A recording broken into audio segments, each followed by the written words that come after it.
Man, that felt like a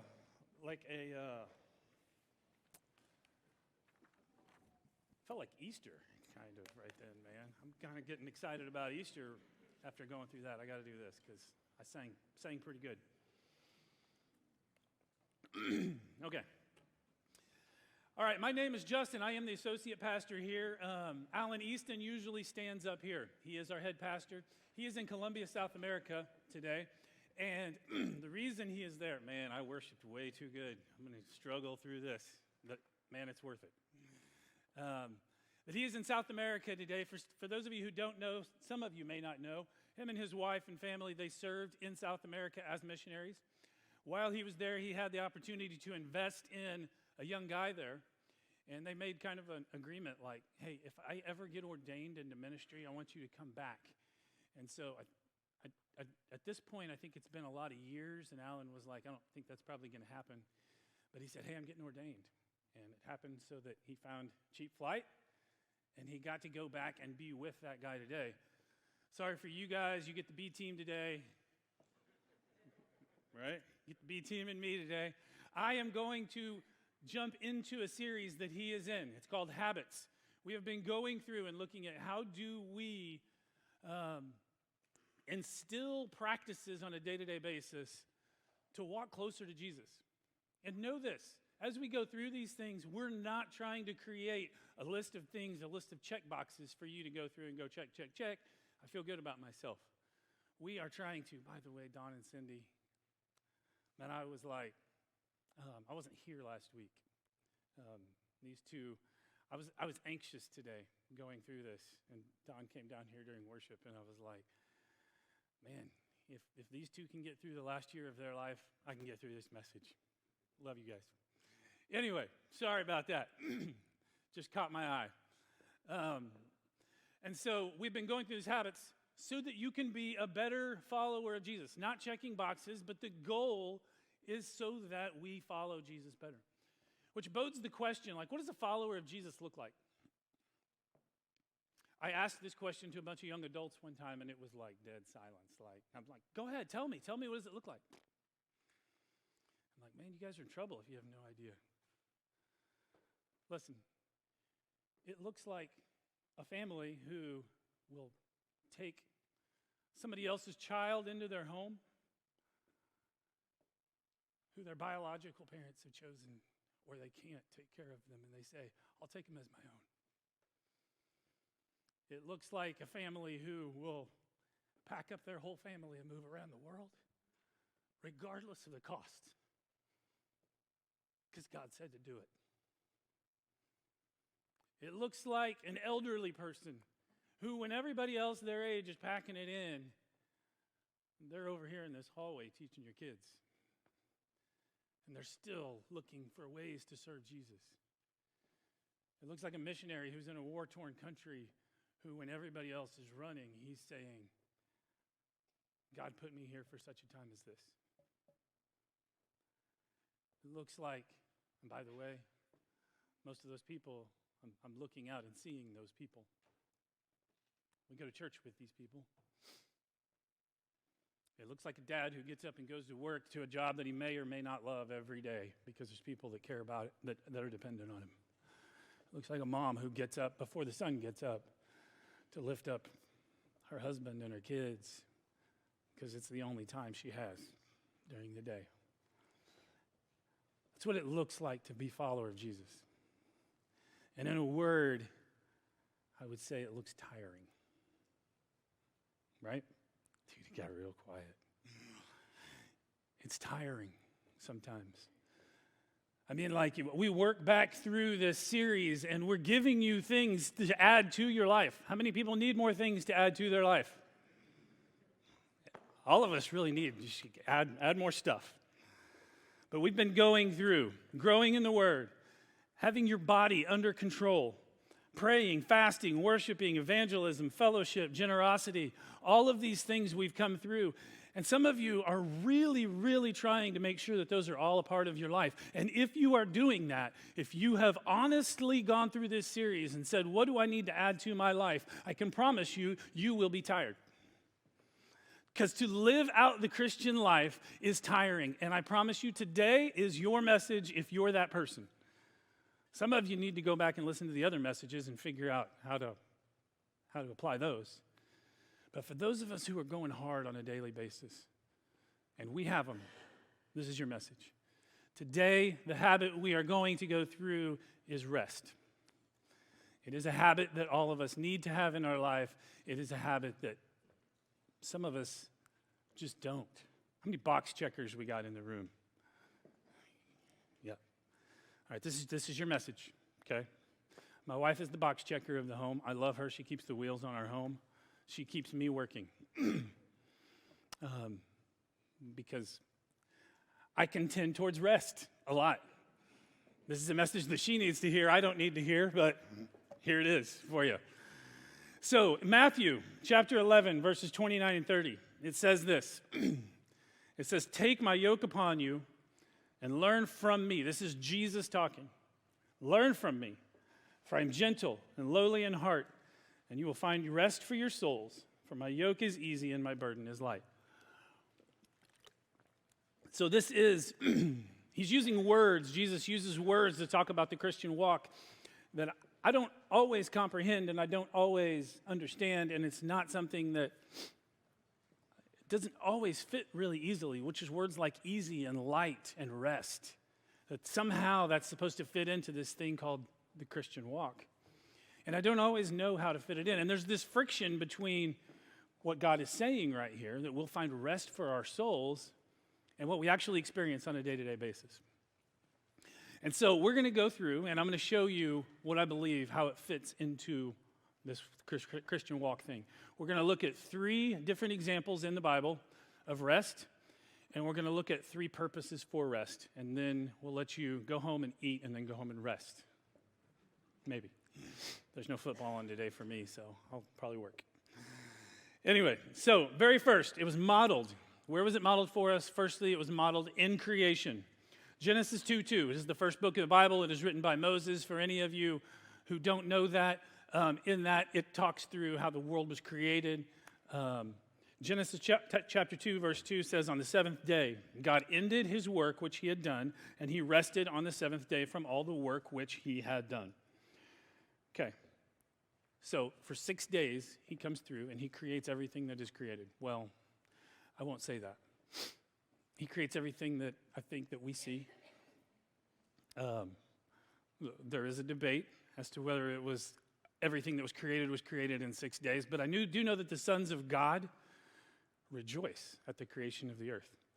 So I do know that there are angels that are there during the creation of the earth. You can go study that all you want and dig around. But for 6 days, God creates the earth, and on the 7th day, he rests from his what? From his work. So, work is a part of it, okay? I have to keep saying that because the people that want to hear this message just think, I'm just going to rest, I'm going to rest. He rests from something. He rests from his work, okay? Now, the question I have as I go through this, like I'm thinking, okay, in creation, God does all of these things and then he rests on the 7th day. Does God need to rest? No. Isaiah chapter 40 says this, should be on the screen.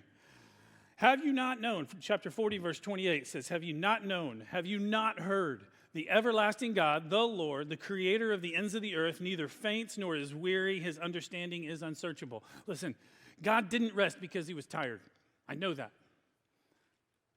So I know he's modeling it for us. I also think there's a picture in there. I'll talk about that in a second. The second thing, so it's modeled in creation, it's also built into the Jewish law. So in the Old Testament, whenever I teach, I know I get really basic sometimes, but I was the idiot who grew up in church and never listened to anything. And then I decided I was going to go become a preacher, and I went to Bible college, and I'm sitting in the back of the room. I don't know why I'm telling this story. But I'm sitting in the back of the room, and they said something about a Jewish law or something, and I raised my hand, first day, literally the first day of school. Yeah, in the back. What's a Jew? And he turns a different shade of red and proceeds to chew me out for disrupting his class and asking questions that clearly I was just trying to disrupt the class with. And I walked up to him afterward and I said, dude, I don't know what a Jew is. And so I have this place in my heart for people that walk into a church and go, oh, Jewish law? What is that? Look, I'm going to try to, I get basic, and I want you to know why I get basic. Because that day for me, nobody should go through that. You should be able to come into a church, into a religious setting, and ask any question you want, and we should be able to give you an answer for that. And so you walk in here, you have no idea? Awesome. I'll try to get basic as much as I can. Built into the Jewish law. So the Jewish law is this. In the Old Testament, there are two. There's an Old Testament and a New Testament. Back in the Old Testament, God worked through a different group of people. By the way, God works in different times with different people in different ways through the Bible. And in the Old Testament, he worked through the Jews, which is a nation. Israel was his chosen people. He gave them a law, and it was over 400 commandments that they had to try to keep.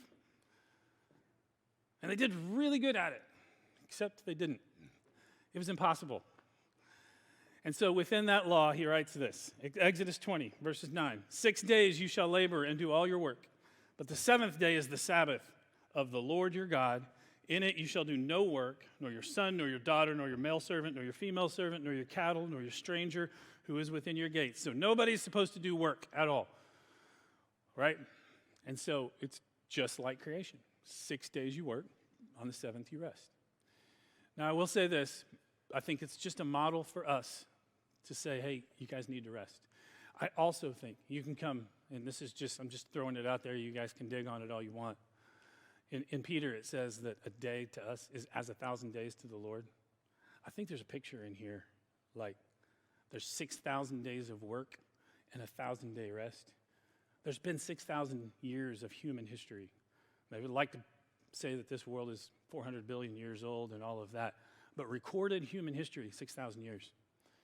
It's fact. There is coming a rest year that God talks about, which is a millennial kingdom, he calls it, where he will rule and reign on this planet for 1,000 years. And he says it will be rest for us.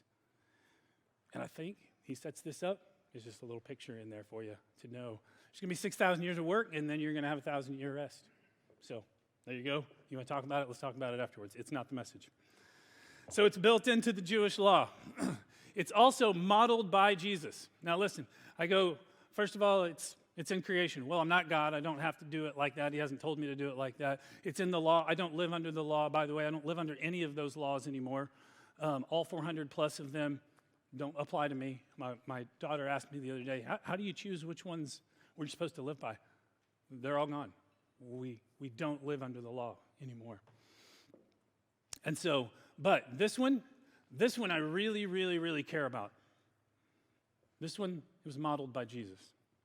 And so we're going to dig a little bit into this one, and I'm going to look at times when Jesus took rest, times when he rested, because this one I care about. We are supposed to live our lives like Jesus did on this planet, okay? So when did he take rest? Number one, Jesus took time off after a heavy period of ministry. So I'm getting ready to read to you a passage out of Matthew. And by the way, Matthew was one of Jesus' disciples, followed him for 3.5 years, was with him all the way. And he writes down an eyewitness account of what he saw all the way through that. We're going to dive into it. But what happens right before is important because Jesus is out preaching to a group of people. It says 5,000, but that's probably 5,000 men. It's probably more like 15,000 people. And they're there with him all day. And at the end of the day, they're all hungry, and they're a long ways from home.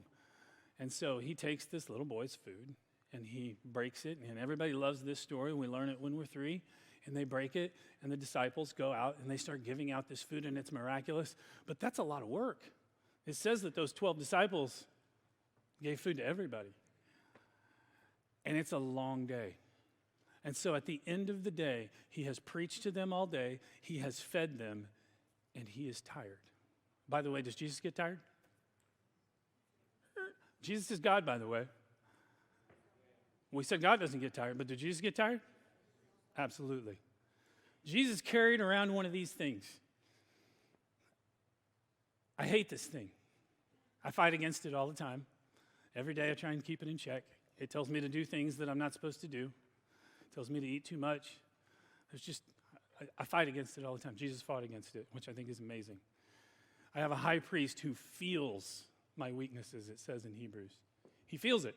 So he's tired. He understands exactly what I feel whenever I'm tired, and he's tired at the end of this day. And in Matthew 14, he says, immediately Jesus made his disciples get into the boat, go before him to the other side, while he sent the multitudes away. And when he had sent the multitudes away, he went up on the mountain by himself to pray. Now when evening came, he was alone there. So he's wiped out. And by the way, you can go read in Mark, the disciples were wiped out too. It says that they didn't have a chance to eat. So they passed out food to 15,000 people, and they didn't have a chance to eat. He told them, go rest and eat, and I'm going to go in the mountain, and I'm going to send the multitudes away. And he's completely alone. This is the first thing. Like, whenever he comes through a heavy period of ministry, he takes a break. He calls time out, and he goes and finds his Father, and he spends time there. So it was a couple of years ago, I think, when we moved here. And what's it been now? 3 years. So we have been in a few different places of ministry, 4 or 5, something like that. So when we come here, there's a few things that we've done in other churches that I just love. And so as soon as I get here, I'm like, hey, dude, we got to do Thanksgiving service. Like, it's the greatest thing ever. Hey, we've got to do Christmas Eve service. I mean, like, how can you say you're an outreach church and not do Christmas Eve service? We got to do that. Oh, and this prayer room thing, we did that over here, and it was awesome, and we got to do that. And so 2 years ago, we decided, hey, let's do Thanksgiving service. Justin, you've seen it done. Go ahead and dive into that. Christmas Eve service. Justin, you've seen that done. Go ahead and dive into that. Prayer room. Justin, you've seen that done, and my wife dove into that. She pretty much did all that by herself. But what we did that first year, I got through. So my daughter's birthday is on November 15th. Then we had Thanksgiving. Then we had Thanksgiving service. And then we had read through the Bible in a year. We had the Christmas season. And then we had Christmas Eve service, which I was driving. And then we had New Year's. And then we were diving right into the prayer room. I got to February and went, man, I got nothing for anybody. I'm completely spent. And I mean, to the point that I was just grumpy all the time. I would come home and I was disconnected. And I learned that year really quickly. So let me back up and say this. Does God want us to be spent? To be just burnt out? That's a tough question. That's a tough question. I'm going to tell you this right now. When Jesus comes back for me, I hope he finds me in the field, spent, done, nothing left, ready to go home. That's what I want for me. Can we live in that state over and over again? Absolutely not. You can't. And so I looked at it and said, okay, this is going to be a weird season. So what most people in Christianity would do, I won't say most people, I got to cut this out, I got to cut this out, I got to cut this out. I like everything we did. I'm not cutting it out. So what I do is I figure out. So that prayer room over there, when February 1st got here, man, I just kind of called time out on a lot of stuff. In fact, if you walk in there right now, half of it's still set up because I haven't taken it down. I've been on time out ever since. And I've learned there's a rhythm to what I'm doing. And so every February 1st, I just know, man, I'm going to have to spend some time with my family. I'm going to have to call time out. I'm going to have to rest a little bit. That's what it's going to look like. I go hard, and then I rest. And so, like the last pastor, I tried to get this balance in my life, really my whole life. And my last pastor that I was at up in Kansas City, he said, hey, I was talking to him about balance, and he said, you got to quit talking about balance. Like, you're not going to find it. It's this never-ending grasping at the wind type of thing. What does that mean? And he said, look, Jesus does it. He gives you the example. He doesn't have a balance through a day. but he goes in seasons and he goes in rhythms. He goes hard to the place that he has nothing left, and then he disappears and finds his Father.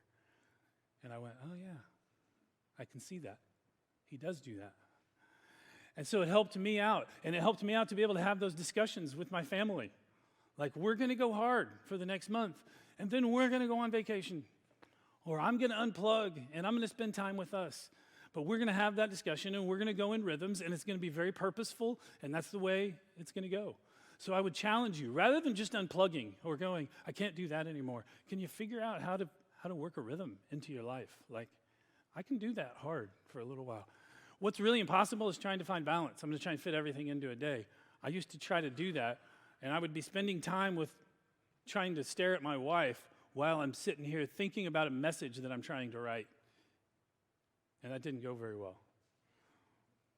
What she wanted me to do, can you just go write the message and come back when you're done? I don't care if it takes 3 days. And so that's how I've learned to become in these rhythms, is I'm just going to tackle that first. Let me tackle this first, and then we'll do us. So there you go. He took time after a heavy period of ministry. Number 2, the second thing, we see Jesus taking time off before making major decisions. In Luke chapter 6, verse 12, it says, "Now it came to pass in those days that he went out to the mountain to pray and continued all night in prayer to God. And when it was day, he called his disciples to himself, and from them he chose 12, whom he also named apostles." Now, I look at this and I go, Jesus probably knew the 12, right? Like, there are things that he doesn't know, and we're going to look at it. He doesn't know what it's like to get humiliated, because that's not something that he's ever experienced. But he is all-knowing. He knows the 12 that he's going to pick. And so I look at this and go, this is just an example for us. Like, because he's all acting like he's wigged out about it. I know he's not really wigged out about it, because I know he does know. This is an example for us. And what he does is he goes and spends time with his Father. Now, as I read through this, I read, he spent time in prayer all night. How many of you have ever done that? All night in prayer. Okay. We have one. Okay.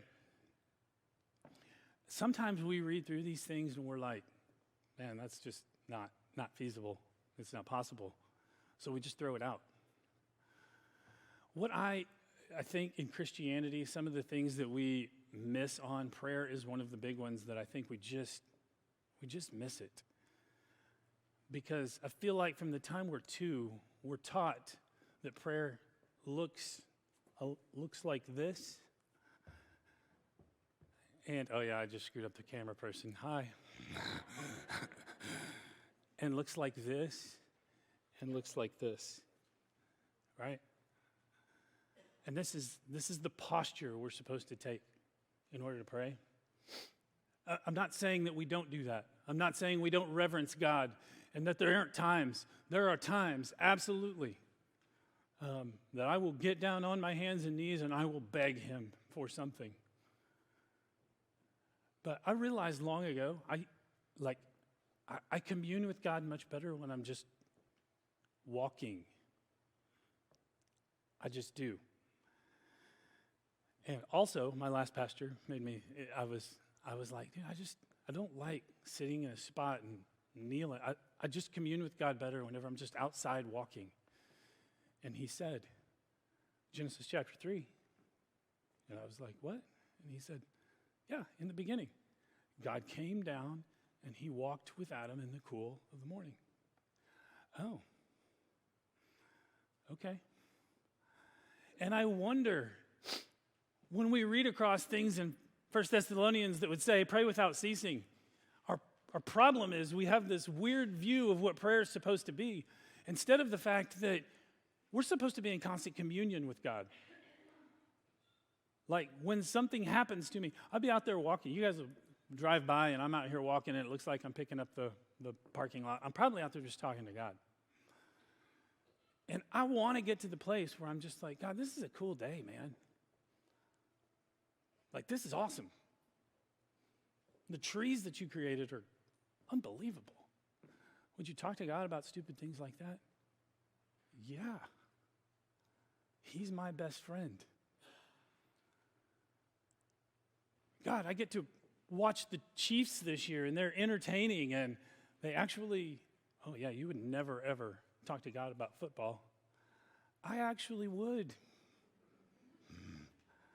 I love football, and when they're good, I love the fact that I have something that unplugs me from this world for an hour that I can just, and I do try to use those things to connect with lost people. I do try to use them, but, oh, that's just really petty. Cool, I talk about a lot of petty things with my wife. I do. Why would I do that with her, not with him? It's because we have a weird view of what communion with God is supposed to be. It's supposed to be us going to him and asking him for stuff. That's not what was happening in Genesis chapter 3. He's just walking with him. And so, whenever we go through this, I know it refers to prayer a lot. I just want to challenge you. Man, get over what you know about prayer. When he says he continued all night in prayer with God, he's just talking to his dad. That's what he's doing. And that should refuel us. When it's a box we're checking, that I've got to go through my prayer list, that's not refueling. That's checking a box. We should be able to just have a conversation that refuels us with God all the time. That's what it means. I'm casting my cares on him. He commands us to do that. I cast how many of our cares? All. The little ones? All. I can't sit down and pray. My knees will just, I won't be able to walk the next day but if I'm just walking and talking to him throughout the day, thank you, God, for that. God, I pray that would happen. Take care of my kids today whenever I drop them off. That's what it's supposed to be. All right, I'm done. Let's get back to this message. So, first, after a long period of ministry. Second, we see Jesus take time off before making major decisions. So he takes this major decision of the disciples, and he spends time with God before making that decision. Third, Jesus took time off when he had had his fill of people. You think Jesus ever got sick of people? Absolutely. How many extroverts do we have out there? Y'all are weird. And I also think, man, I don't think extroverts literally, they spend time with people and they get filled up by that. My last job I worked at, it was a large church. We had 5 services. And so I would spend my team, my guest services team was about this size. And they would serve one and go to one. And so for 3 hours on Saturday and 5 hours on Sunday, I would be out there just going from team member to team member, listening to their stories. How are you doing? Good, all right. And I would just sit there and ask questions. I'd go over to this one, I'd ask questions. And I am telling you, when 1 o'clock hit on Sunday, I was done. I had nothing. My wife and kids, I felt sorry for them every week because I got nothing for them. It's probably the reason that I absolutely still love the NFL, because I can shut down when church is over on Sunday. I don't need to do it near as much here. But throughout my life, it has been a go, go, go, spend time with people, and at the end of that, Jesus did the same thing. So there are times where, you're going to need a break from people. He was tired of constant people contact, and you're going to need that at times. 4, the fourth thing, Jesus also took time off when he faced an intimidating task. How many of you got intimidating tasks in front of you right now? Right? Think about it. Job, money crunch, relationship problems, all of those things. Look, Jesus calls time out in the middle of it.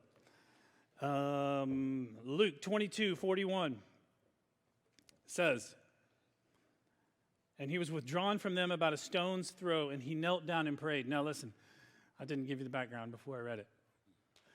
So this is the night before Jesus is going to be taken and crucified, right?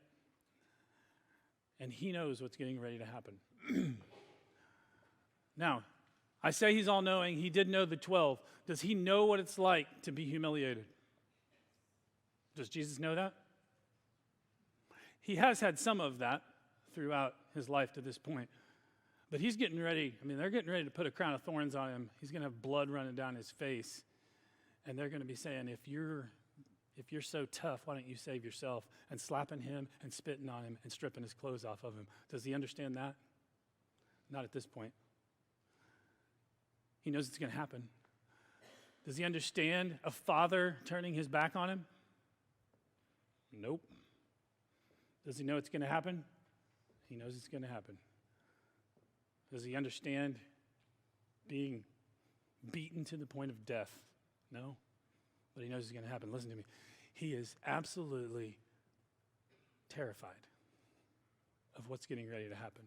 And if you read through John 17 and you see his prayer and you see what he's going through, and he is sweating drops of blood, it says he is terrified. And what he does is he goes with his disciples and he says, I need you to just stay here. I've got to go spend some time with my Father. And so when you're facing the most intimidating things in your life, I don't know how to deal with this, whatever it is, what Jesus does is he immediately says, I got to go spend time with my Father. And so that's his example. Okay, so if we're going to be able to do this, like we have all these examples of how we should take time to rest, let me give you one of the biggest things that you're going to have to learn. And this is just practical. This is me being practical. One of the things that you're going to have to learn is you're going to have to learn how to say no. You are absolutely going to have to learn how to say no. These things don't usually come from the pulpit because we're trying to get you to say yes to everything, right? Most of the time. I'm not wanting you to say yes to everything. I want you to say yes to the right things. And I want you to say no to the wrong things. Because that's how we get healthy. We find out, this is what God wants me to do, and I'm going to plug in there. But I got to say no to certain things in order for that to be healthy. And so I want you to see this. This is something, so whenever I say no, how do you figure out what you're going to say no to? This is not the message. This is just a little piece of gold that has driven my life and my decisions along the way. And it is this pyramid that is right there. So this is what I would call the prioritization pyramid. It comes straight out of Ephesians chapter 5 and 6 and Colossians 3 and 4. So if you want to go back and God says, hey, this is how our relationship between you and me should look like. This is how your relationship with your spouse should look like. This is how your relationship with your kids should look like. This is how your relationship at work should look like. And it sets up a prioritization of what should help you make decisions in your life. And so I won't go in depth on how I use this in my life. But I'm going to tell you this. There are times in my life whenever I will come and I will go, look, my family will come and they, hey, we want to do this. And I'm going, dude, I don't have that in me. I'm completely burnt. And I'll go, Laura, you think this would be good? Absolutely, it'd be good. All right, let's do it. It's not in my best interest. Why would you do something that's not in your best interest? Because it's in my wife and my kids' best interest. And I'm supposed to put them above myself. And so there are times, and there's also times where I go, look, they need me to get right. Do I want to get right so that I feel better, or do I want to get right because they need a dad or they need a husband that can actually function? And that's whenever it gets pushed up the priority pyramid. It's not just about me getting rest. It's about I'm failing them. And if I fail them, then I have to get right. Make sense? That is how I use this. It has driven my life. And it is what you have to have in your life if you're going to figure out how to say no. Okay. That's all I'm going to say about it. We got a family series coming back up, and I'll probably pull it back out at that point. So the other thing I want to say is, I told you we were going to have 3 purposes. You have to have a purpose for your rest. Okay?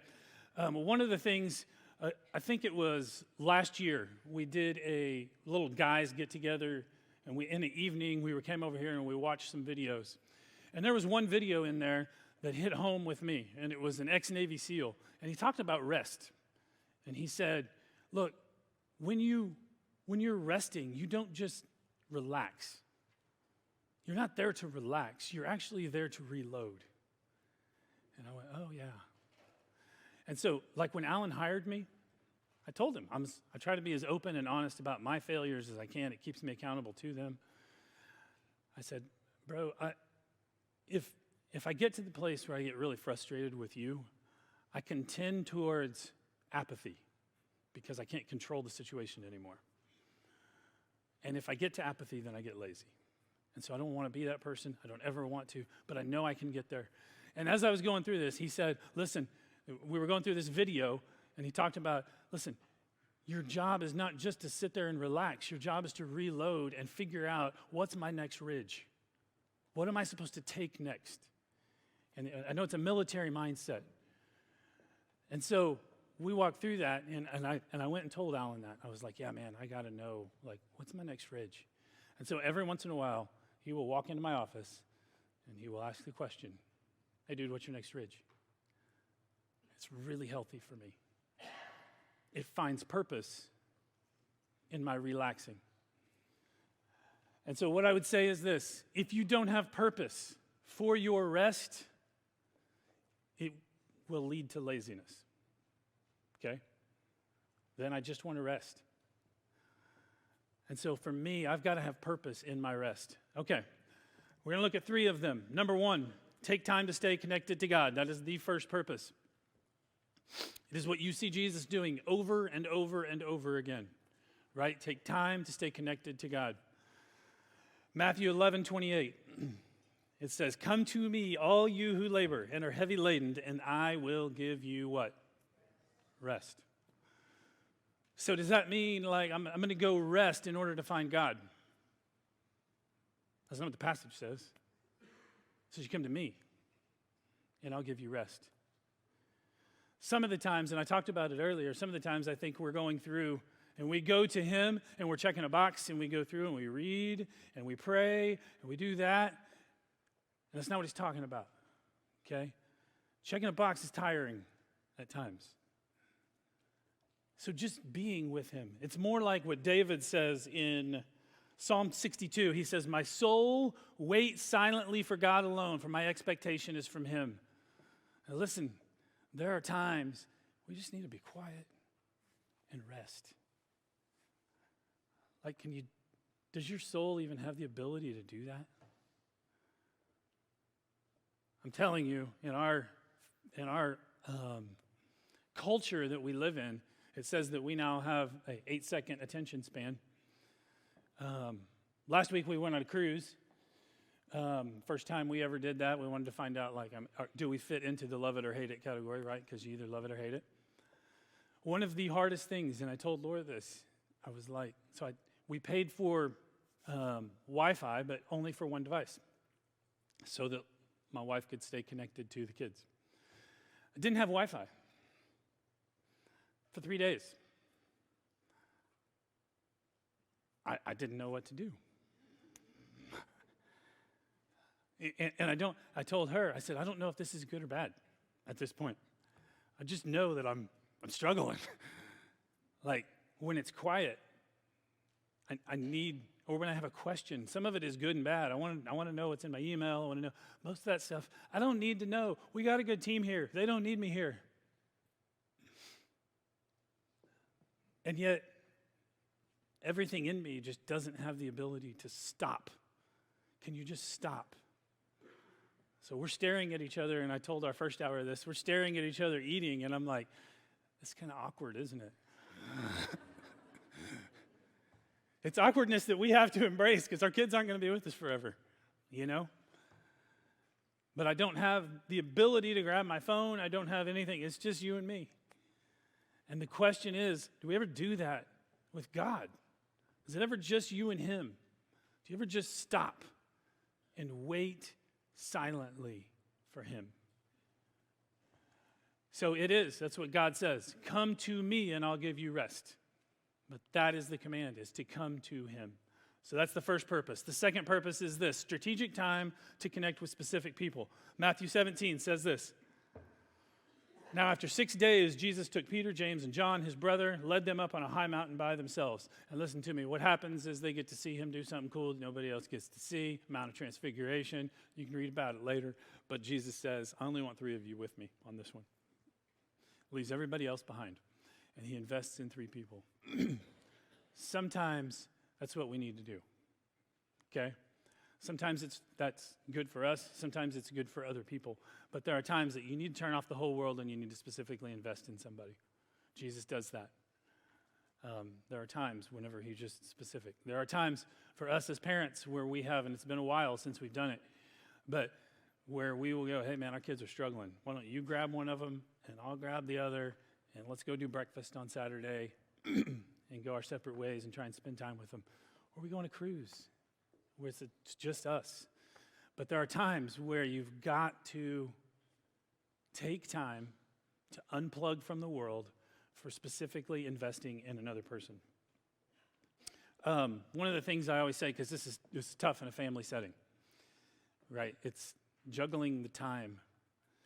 There is a little tiny book that I have given out probably 25 times always to men. And it's entitled Choosing to Cheat. Sorry about that. And it is the reality that there's only 24 hours in a day. Like, you don't get to make more time. And everything you do is just a choice to take from one thing and give it to another. Like, I don't get to give to the Chiefs without taking it from something. I steal that from my kids. I steal that from my wife. I steal it from my work if I'm studying it while I'm here, if I'm looking at the Chiefs while I'm here. I don't get to make more. It's just a matter of how do I spend my time. And so there are times that you just need to be strategic about your investment. And number 3, make time to take care of yourself. Those are it, man. Take time to stay connected to God. Take time to strategically invest in other people, and take time to take care of yourself. And I'll give you a few of those ways. Number 1, renew your mind. So, no matter how good of a person you are being conformed to this world because you're living in it.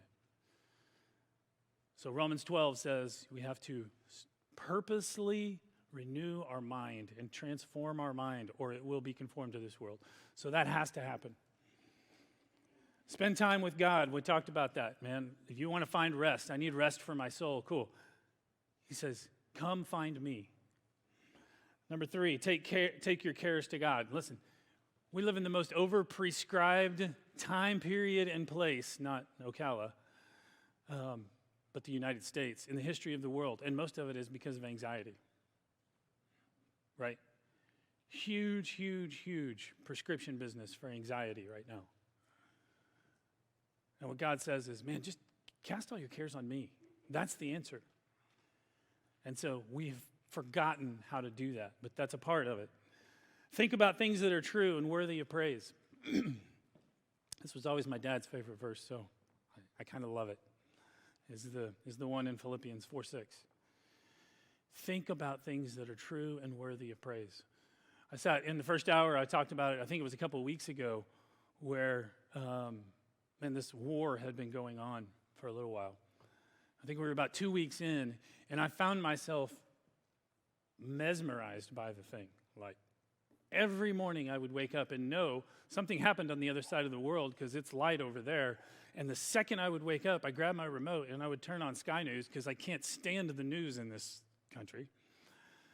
So I would watch European news to hear about that, because then I didn't have to hear about how bad the other political party was. But I would just sit and watch the mass murder, the genocide that was taking place.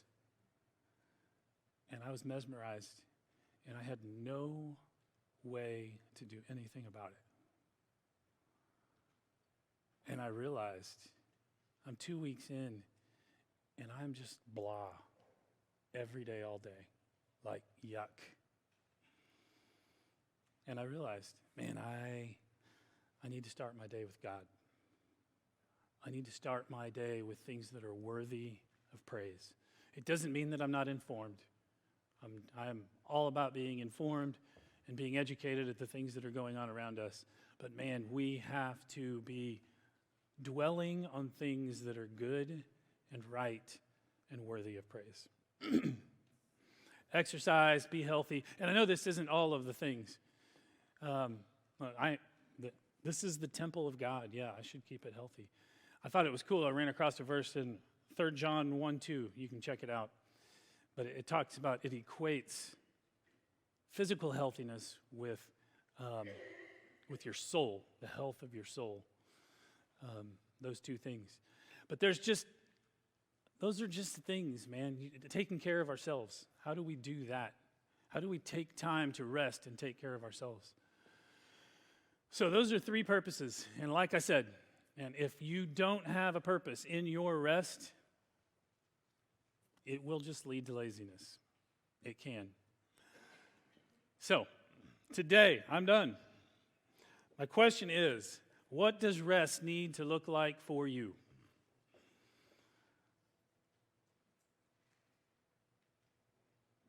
And the other question on the back end of that is, what's your next ridge? Which is the question I always have to keep asking. Like, what is the purpose for my rest? And what is the next ridge that I need to take? Lord, I love you. I thank you for your example of rest. Help us to figure out how it fits into our world. Help us to figure out how to obey you in the midst of our work, in the midst of our labor. Help us to figure out how to follow hard after you, how to be spent, and yet learn how to recharge. God, be with us today. It's in your son's name I pray. Amen.